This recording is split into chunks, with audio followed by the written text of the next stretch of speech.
Ce programme vous est offert par Orange.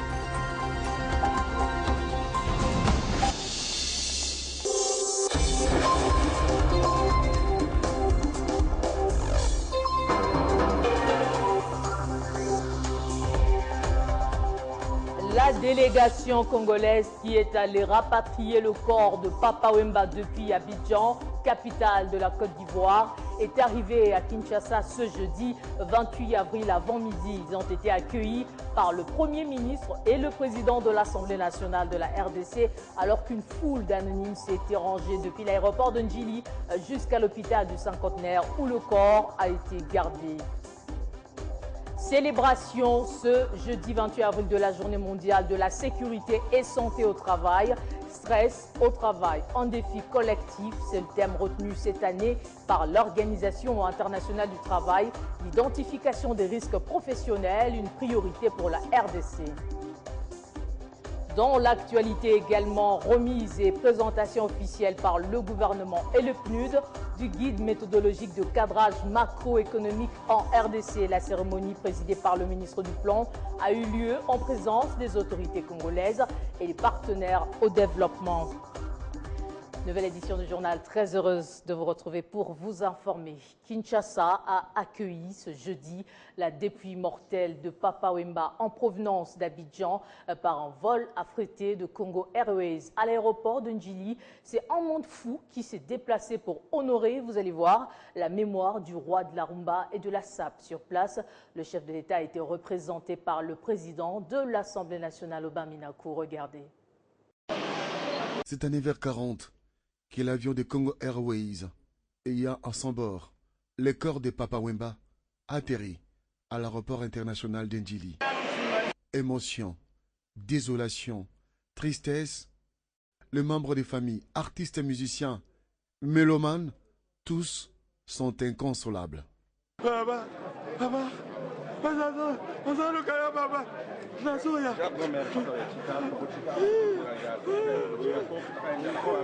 Et sur instruction du chef de l'État, Joseph Kabila Kabange, le président de l'Assemblée nationale Aubin Minakou, a été mandaté pour représenter le président de la République ici, à l'aéroport international d'Ndjili, à l'arrivée des corps de Papa Wemba.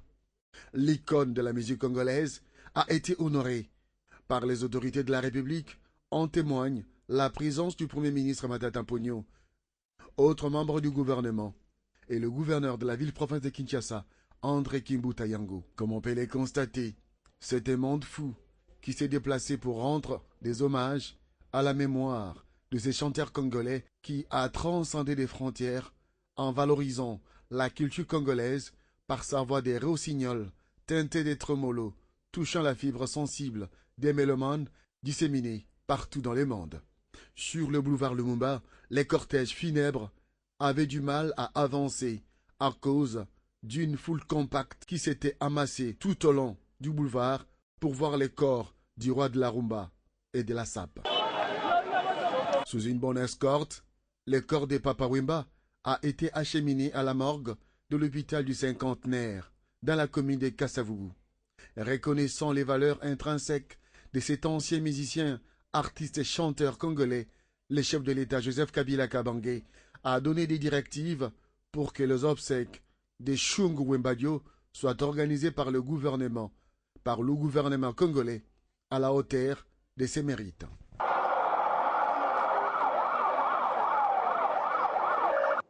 Avant le départ d'Abidjan, une brève cérémonie a été organisée à l'aéroport militaire international Houphouët-Boigny en présence du ministre congolais du Tourisme qui a conduit la délégation de sa famille biologique, des musiciens et fanatiques. Moment d'émotion lorsque la dépouille de Papa Wemba a foulé le sol de Kinshasa. Après plus de 3 heures de vol, le corps de l'illustre disparu est actuellement gardé à la morgue de l'hôpital du Cinquantenaire. Aéroport international de Ndjili.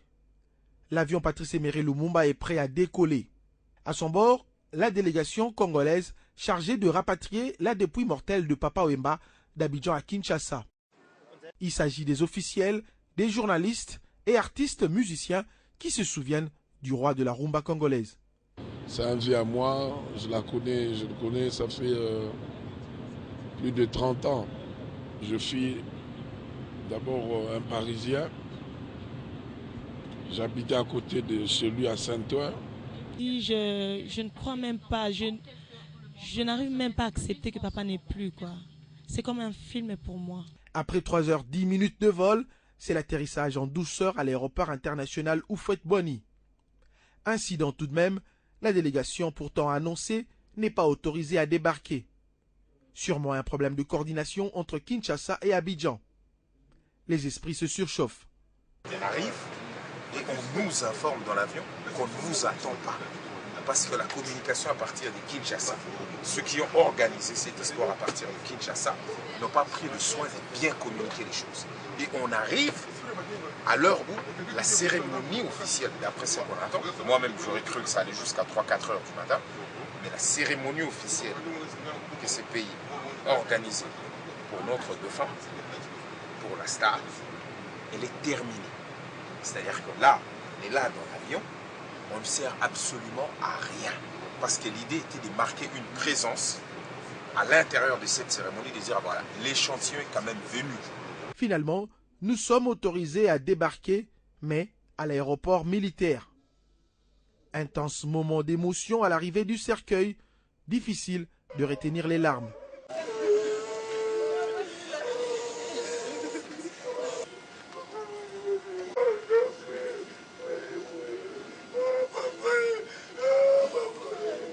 Et c'est le ministre du Tourisme, Elvis Moutiri, chef de la délégation, qui s'est chargé des honneurs de la RDC à ce digne fils du pays, dont la voix angélique a traversé les frontières par sa musique.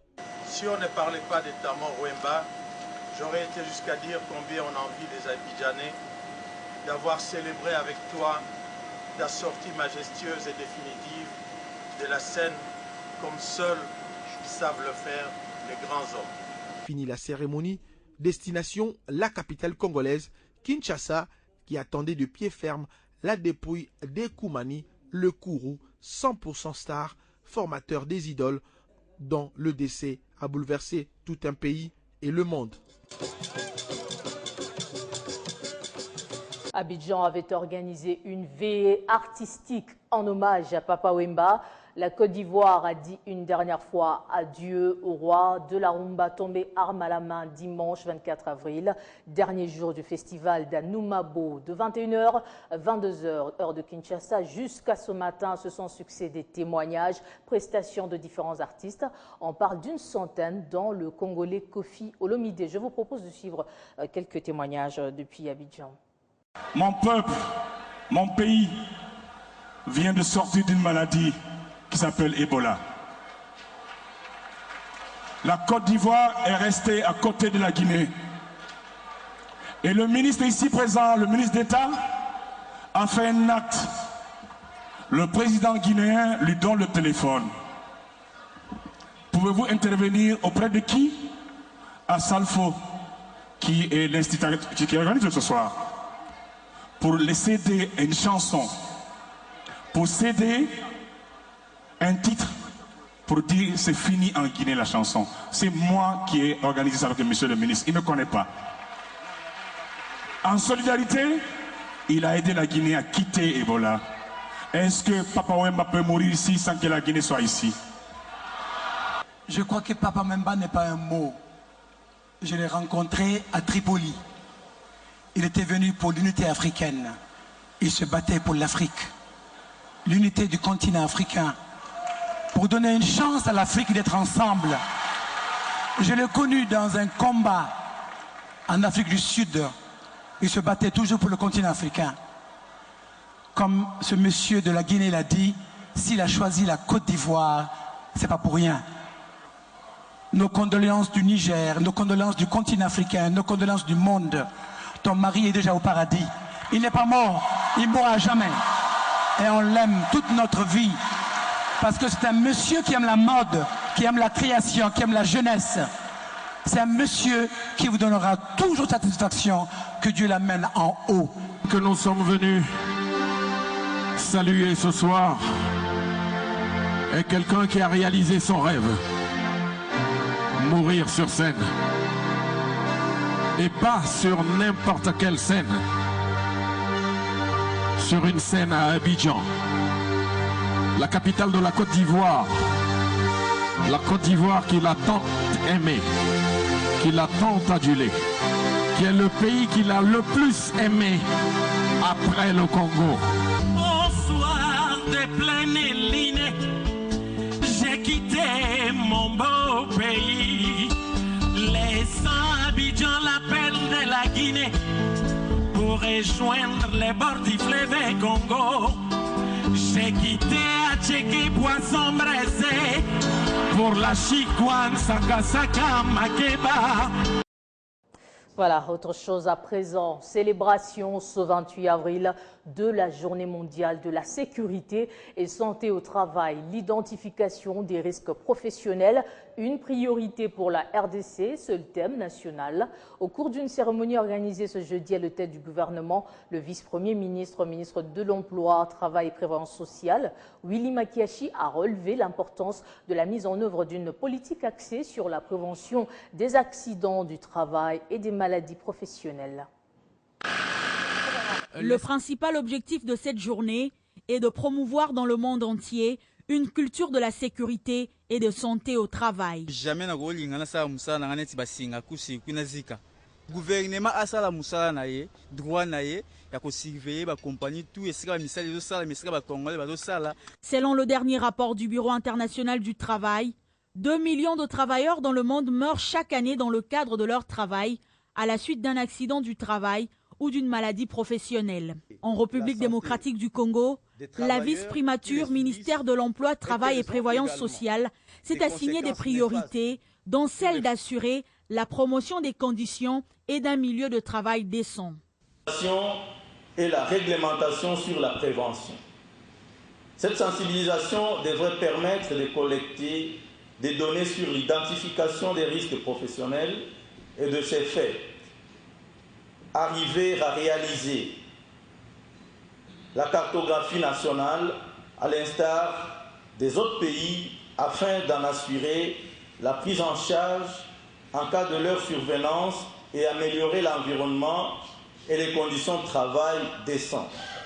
C'est pourquoi j'interpelle les partenaires sociaux, employeurs et travailleurs, sur l'observance stricte de la législation nationale en matière et j'instruis les administrations de l'emploi et travail, de la prévoyance sociale et l'inspection générale du travail, qui en assurent la police de veiller scrupuleusement dans l'application sans faille des mesures de prévention. Parmi les maladies professionnelles les plus courantes, l'on cite le cancer, les maladies respiratoires et la perte de l'audition.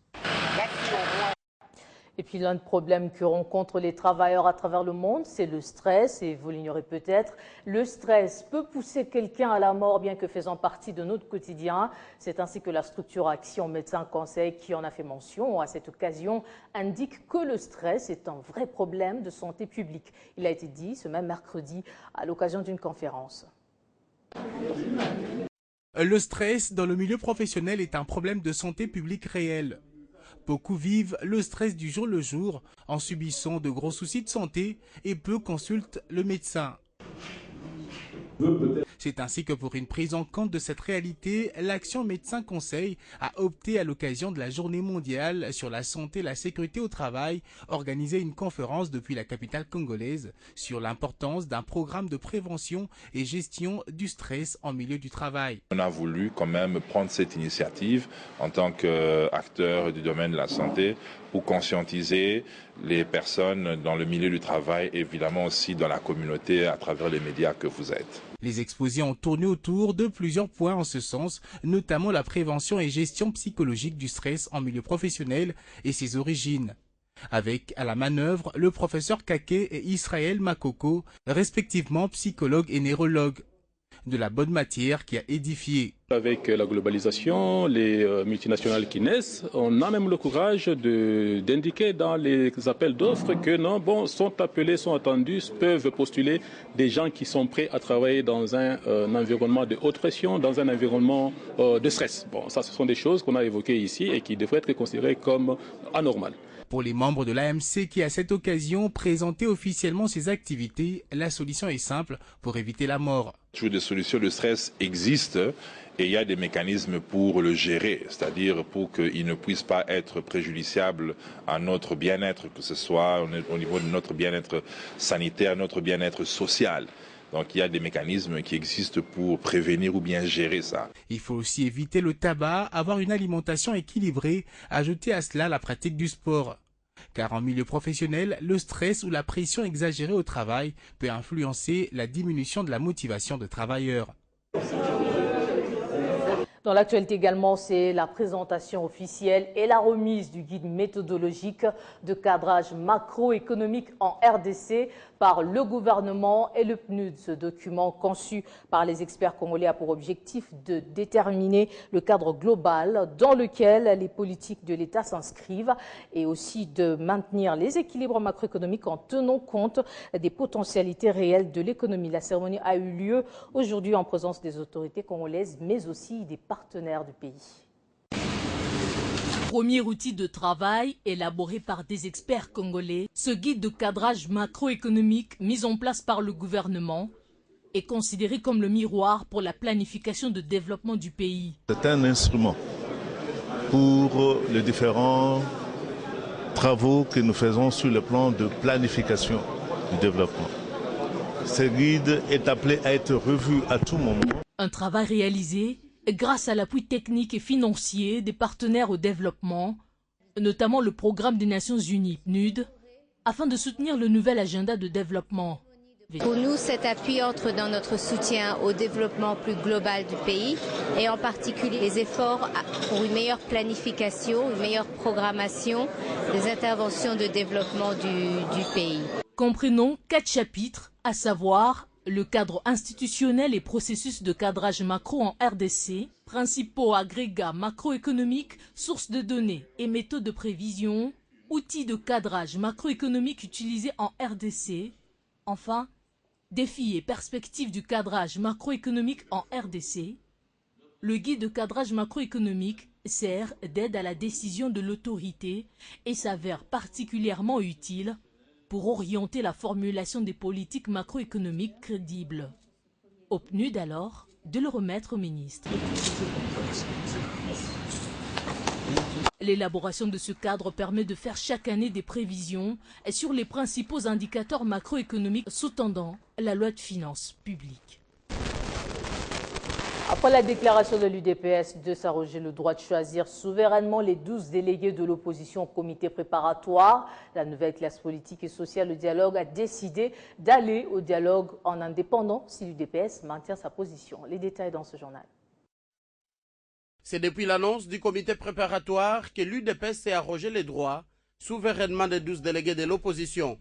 Une décision qui a suscité plusieurs réactions, dont celle de la nouvelle classe politique et sociale en RDC. Nous rappelons que nous ne reconnaissons pas à l'UDPS le droit de désigner au comité préparatoire tous les délégués des autres partis de l'opposition parce que ne dépendant pas d'elle. Ces partis politiques sont contre les prétentions hégémoniques de l'UDPS au sein de l'opposition, décision à laquelle les autres partis de l'opposition lui disent un non catégorique. Une position que d'autres jugent d'inconstance et d'incohérence. Comment expliquer qu'aujourd'hui, il revendique le quota de l'opposition? Est-ce une constance, une incohérence?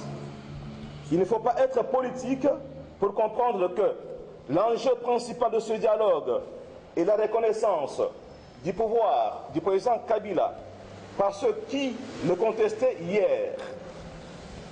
Le fait pour eux de se présenter devant lui comme une opposition et négocier avec lui est une reconnaissance de son pouvoir comme issue de l'élection présidentielle de 2011.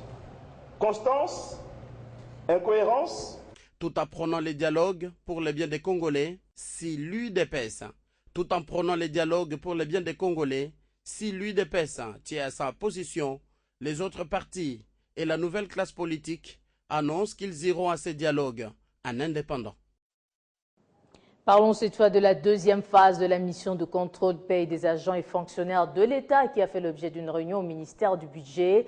La rencontre a réuni les syndicalistes de l'administration publique, quelques membres du cabinet du ministre du Budget. Elle a été dirigée par le directeur du cabinet adjoint du ministère du Budget, Denis Chilombo. C'est une réunion stratégique avant le lancement de la deuxième phase de la mission de contrôle de la paie des agents et fonctionnaires de l'État en province, tout comme dans la capitale congolaise. L'objectif du ministère du Budget est de traquer les réseaux mafieux au sein de l'administration publique. Aujourd'hui, c'était le lancement de la mission des récoltes de données pour la deuxième phase de la mission. La première phase, c'était à Kinshasa, où 3 secteurs étaient inspectés, contrôlés. Et en province, nous avons fait pratiquement les 5 provinces de l'Ouest. Pour cette fois-ci, c'est les 5 provinces de l'Est, à savoir la province du Nord et Sud Kivu, la province du Maniema, la province du Katanga et la province orientale dans leur ancienne configuration avant les démembrements. Et pour Kinshasa, nous avons sélectionné 10 administrations. Et Denis Chimbumbo, au DIRCABA au budget, a au nom du ministre Michel Bongongo, conscientisé les missionnaires sur l'importance de cette opération salutaire pour l'avenir des fonctionnaires de l'État. Il y avait beaucoup de problèmes au niveau du fichier de la paie des agents et fonctionnaires de l'État. Il y a beaucoup